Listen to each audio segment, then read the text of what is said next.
सबसे पहले मैं एक बात बता दूं कि मुसलमानों को लेकर जो एक शादियों का बहु विवाह का जो भ्रम फैलाया गया है ना, मेरी अपने सर्कल के अंदर मैं जितनों को जानता हूं, क्योंकि मेरा अच्छा खासा बड़ा सर्कल है, मुझे आज तक ऐसा कोई नज़र नहीं आया 4 विवाह वाला। हाँ, दो शादियों वाले तो मुझे नज़र आ गए, लेकिन वो दूसरी शादी भी किस कंडीशन में, अगर आप उसको पूरा करोगे ना, आप शरिया लो भी अगर आप जानते हो, तो आप अगर 2 शादी या 3 शादी जो लोग कर रहे हैं ना, तो वो शरिया लो से नहीं कर रहा है, वो तो अपनी मनमानी कर रहा है। शरीयत ये कहती है कि आप दूसरी शादी उस वक्त करें कि जब आप पहली के हुकूक पूरे कर रहे हों, अगर वो आपको इजाज़त देती है। कोई कमी है, सामने कोई बेवा है, यानी आपके बच्चे वगैरह नहीं हो रहा है उसमें उससे, या कोई और दूसरी चीज़ें हैं, तो उनको लेकर आप दूसरी शादी किसी ऐसे से करो कि जिसका आप सहारा बन सको, जिसको आप सहारा दे सको, जिसका आप शेल्टर बनो। और क्या आप कोई भी अगर दूसरी शादी कर रहा है कि किसी ने अपनी पत्नी से क्या इजाज़त ली, मेरे ख्याल से तो कोई नहीं दे सकती भाई। अगर उसने बात करी दूसरी शादी की कि जी मैं दूसरा शादी करूँगी, तो पड़ाक से चपाट पड़ेंगे उसके और फ़ौरन घर निकाला हो जाएगा। तो भाई जब दूसरी शादी करते हुए तू लोगों नहीं मान रहा है, शरिया लोगों नहीं मान रहा, तो यार यहाँ कहाँ से आ जाता है।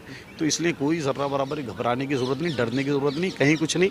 और देखो दूसरी तीसरी शादी भी उस कंडीशन में बताई गई है जब आपको ज़रूरत है, बहुत ज़्यादा ज़रूरत है, और आप उसकी बहुत ज़बरदस्त कंडीशंस हैं कि आप पहली से पूछोगे, अगर वो आपको इजाज़त देती है, आप उसके हक पूरे कर रहे हो, तो उस वक्त आप दूसरी कर सकते हो, अगर वो इजाज़त देगी। अगर नहीं दे रही तो किसी भी कीमत पर नहीं, फिर तो आप शरीयत का भी उल्लंघन कर रहे हो, अगर वो इजाज़त नहीं दे रही तो।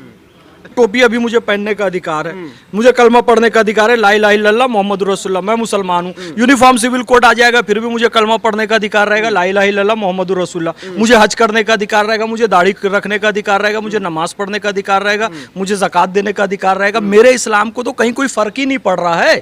तो वो भड़का रहे हैं मुसलमानों को, क्योंकि मुसलमान क्या है, मुसलमान एजुकेशन में सबसे पीछे है। आप सेकेंड लार्जेस्ट पॉपुलेशन एजुकेशन में सबसे पीछे इस देश की, तो लोगों को भड़काना आसान होता है। जी, इस्लाम में कोई आपकी दखलंदाजी नहीं करने वाला है, आप इस बात को स्पष्ट समझ लिए। किसी महिला, बच्चे, पुरुष के साथ कोई अन्याय ना हो जाए, इसलिए यूनिफॉर्म सिविल कोड लाया जा रहा है। फायदा क्या होगा मुस्लिमों को इससे?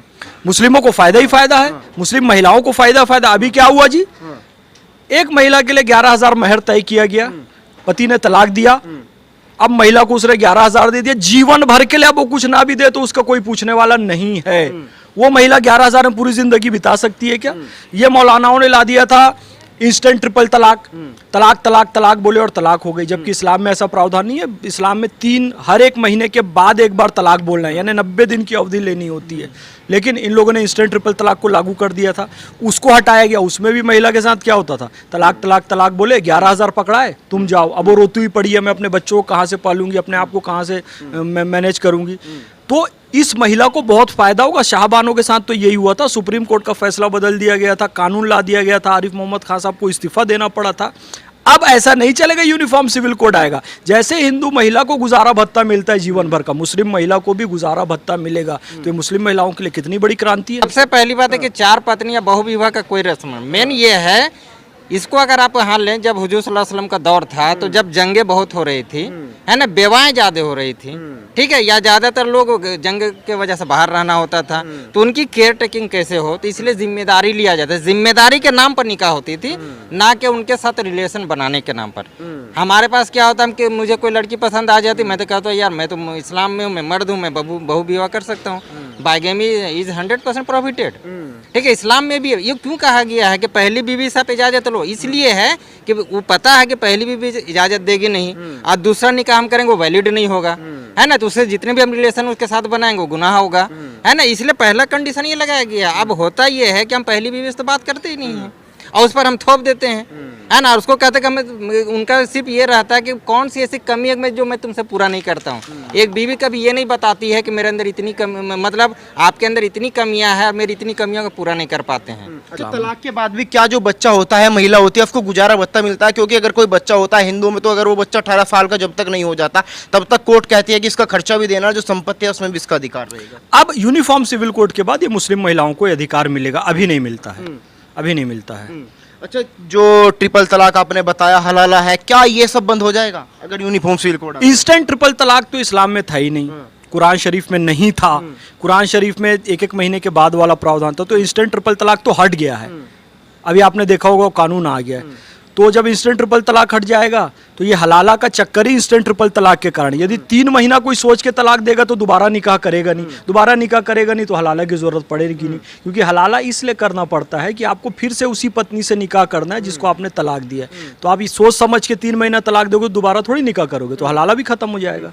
और एक बात में जान लो, जितने पर्सनल लॉ बोर्ड जो जिसके मना कर रहे हैं, असल उनका मकसद उनकी दुकान बंद होने वाली है। ये बात है 100% यही है कि जितनी पर्सनल लॉ बोर्ड बने हैं वो सिर्फ अपनी दुकान चलाने के लिए बने। उनका कहना है कि तुम शादी भी करो तो मेरे तरीके से करो, ये नहीं कहते कि इस्लाम के तरीके से करो। इस्लाम में हलाला कहीं नहीं है, लेकिन आप उनके पास जाइए 2 मिनट में हलाला करवाते हैं। अभी आप जाइए, अगर मुझे है ना, अगर मान लीजिए कि मुझे अगर मेरे अब्बू का प्रॉपर्टी में हिस्सेदारी चाहिए तो हम कोशिश करेंगे हम मुस्लिम वकील को पकड़ें, क्योंकि हम मुसलमान हैं। इस्लाम शरीयत क्या कहता है उसके अकॉर्डिंग हम मुस्लिम पर्सनल लॉ बोर्ड क्या कहता है और मोहम्मदन लॉ क्या कहता है उसके अकॉर्डिंग मुझे मेरा है ना। लेकिन जब यूनियन जब आ जाएगा, यूसीसी आ जाएगा, तो हम किसी से भी जो कानून के जानकार उनसे जाएंगे, हमको 10 जगह भटकने की जरूरत नहीं पड़ेगा। अभी आप एक वकील से पूछिए, वो सबसे पहले बोलेगा कि मैं लिखता हूँ एक एप्लीकेशन, उसमें पहला टाइटल वो लिखते हैं कि क्या फरमाते हैं उलमाए दीन शरह मतीन। इस पर्टिकुलर मतलब जो सब्जेक्ट है या पर्टिकुलर मौजू है या पर्टिकुलर मसला में वो फिर अपने तरीके से बताते, फिर वकील को फॉरवर्ड करेंगे, बाकायदा उनका लेटर पैड में आता है, वो फिर दिखाते हैं जज को, देखिए सर हमारा पर्सनल लॉ बोर्ड ये कहता है आपको अकॉर्डिंग टू आपको जजमेंट देना पड़ेगा। तो वहाँ पे क्या होता है कि इनकी जो दुकानें हैं और फिर वो सबके हिसाब से नहीं देते हैं, जो वकील उनसे पहले जुड़ा हुआ रहता है, पता चलता है ये वकील उसका है, उसके पैनल का है, उसके अकॉर्डिंग ही देते हैं, है ना। अब आप लिखोगे, आप बताओगे तो आपका कुछ अलग बता देगा। लेकिन भाईजान मुस्लिम पर्सनल लॉ बोर्ड तो इसका विरोध कर रहा है, मौलाना मदनी हो, बड़े बड़े धर्मगुरु इसका विरोध कर रहे हैं। दिक्कत तो फिर वही आ गई ना, जो भोला भाला मुसलमान है वो तो सड़कों पे निकल जाएगा। मैंने आपको पहले ही कहा कि इनकी दुकानें बंद होने वाले, तो जाहिर है जिनके सामने से थाली खींची जाएगी तकलीफ तो हो गई। कांग्रेस का मैं 100 बाइट ऐसा मैं दिखा सकता हूँ, जो बड़े बड़े रहनुमा या दूसरे पार्टी के लोग, खासतौर से या तो लालू यादव की पार्टी हो या किसी की भी, हम हर स्पीच में हम एक हिस्सा जरूर दिखा सकते हैं जिसमें लिखा है कि मुसलमानों को सांप्रदायिक पार्टियों से दूर रहना चाहिए। वो ये कहीं कभी नहीं कहते तुम बीजेपी से दूर रहो, लेकिन उनका कहना है तुम सांप्रदायिक पार्टी से दूर रहो, और वो ये नहीं कहते तुम मुझे वोट दो। उनका कहना उससे दूर रहो, फिर तुम जाओगे कहाँ? अरे झक मार करके मेरे ही पास तो आओगे, और फिर कल जाके पूछिएगा तो हम मांगे थे वोट क्या तुमसे, तुमको बोले तो उसको मत दो, हम कहाँ बोले तुम मुझे वोट दो। तो ये जो सबसे बड़ा जो गुमराह करने का जो खेल है ना, बीजेपी के अलावा सारे पार्टियों ने किया। जो अपने आप को धर्मनिरपेक्ष का ठेकेदार मानते हैं, सबसे बड़ा जो है ना कॉमनल, वो हैं। उन लोगों ने गुमराह करने के अलावा अपना वोट बैंक बनाने को, उनको पता है कि अगर मुसलमान समझदार हो जाएगा तो हमारे यहाँ से छिटक जाएगा, तो क्यों ना इनको गुमराह करके रखा जाए और इनको जो है हमेशा अंधेरे में रखा जाए। और अगर आप पढ़ाते हैं, लिखाते हैं, समझदार बनाते हैं, तो कई सवाल हमसे ना पूछ बैठ कर कहेगा कि यार कल का मेरी बिल्ली मुझसे मियाँ, है ना, कहीं ये मुहावरा सार्थक ना हो जाए। इसलिए उन्होंने कभी भी मुसलमानों के हक में कुछ नहीं सोचा। आज तक एक भी ऐसा कोई कदम आपको नजर नहीं आएगा जिसमें पता चले पर्टिकुलरली मुस्लिम कम्युनिटी के लिए उन लोगों ने कुछ सोचा हो। आपको लग रहा है कि मुसलमान मान जाएंगे, इसका विरोध नहीं करेंगे? मुसलमान माने हुए हैं, भड़काने वाले जो राजनीतिक दल है मुसलमानों के नाम पे जो वोट बैंक की राजनीति करते हैं, वो लोग मुसलमानों को भड़का रहे हैं। सब जो मीडिया में आप देख रहे हैं उन्हीं का विरोध है, मुसलमानों का विरोध नहीं है। तो इसी साहब आ रहे हैं उधर से, वो कह रहे कि ऐसा नहीं होने देंगे। सपा के जो सांसद है शफीकुर रहमान, वो कह रहे सड़कों पर उतर जाएंगे। मौलाना मदनी है, वो कह रहे विरोध करेंगे। एक बात बताइए, जब बड़े बड़े धर्मगुरु खुल के कह रहे कि विरोध करेंगे, आपको नहीं लगता कि बड़ी चुनौती हो जाएगा यूसीसी को लागू? अरे शफीकुर रहमान बर्क और असदुद्दीन ओवैसी जो है, ये सब तो पॉलिटिकल लोग हैं। ऑल इंडिया मजलिस इत्तेहादुल मुस्लिमीन, अब देश धर्मनिरपेक्ष है, आपने मुस्लिम इत्तेहादुल मुस्लिमीन नाम रखा, तो ये तो खुद ही सांप्रदायिक है। इनकी पार्टी का नाम है, तो संविधान के विरोध में। अब इनकी पार्टी को तो पहले बंद करवाओ आप। तो ये लोग राजनीतिक लोग हैं, कोई धर्मगुरु नहीं है। इनका काम ही है धंधा करना मुसलमानों को लेकर, तो इनके धंधे बंद होने वाले, इसलिए लोग विरोध कर रहे हैं। आपको लग रहा है धंधा बंद हो जाएगा अगर यूसीसी आता है? होगा, धंधा बंद होगा। मुसलमानों को बहकाने का धंधा अभी तक कर क्या रहे, इन्होंने विरोध इसलिए किया। वो उधर फारूक अब्दुल्ला बोलता है 370-35 से हटी तो तूफान ला दूंगा। कहाँ तूफान लाया? हट गई, क्योंकि मुसलमान को पता है मुसलमानों के हक में हुआ है। यहाँ दिल्ली का एक लड़का कश्मीर की लड़की से शादी नहीं कर सकता, दिल्ली का मुसलमान लड़का कश्मीर की मुस्लिम लड़की से शादी नहीं कर सकता था। पाकिस्तान का एक लड़का आके कश्मीर की लड़की से शादी कर सकता था। 370-35 से खत्म हुआ। मुसलमान लड़के समझे हमारे हक में, उन्होंने विरोध नहीं किया। अब कश्मीर का लड़का, अब भारत का दिल्ली का मुस्लिम लड़का कश्मीर की मुस्लिम लड़की से शादी कर सकता है 370-35 से हटने के बाद। अजान भी हो गई, अल्लाह ने भी इसकी सहमति दे दी। बहुत बहुत शुक्रिया।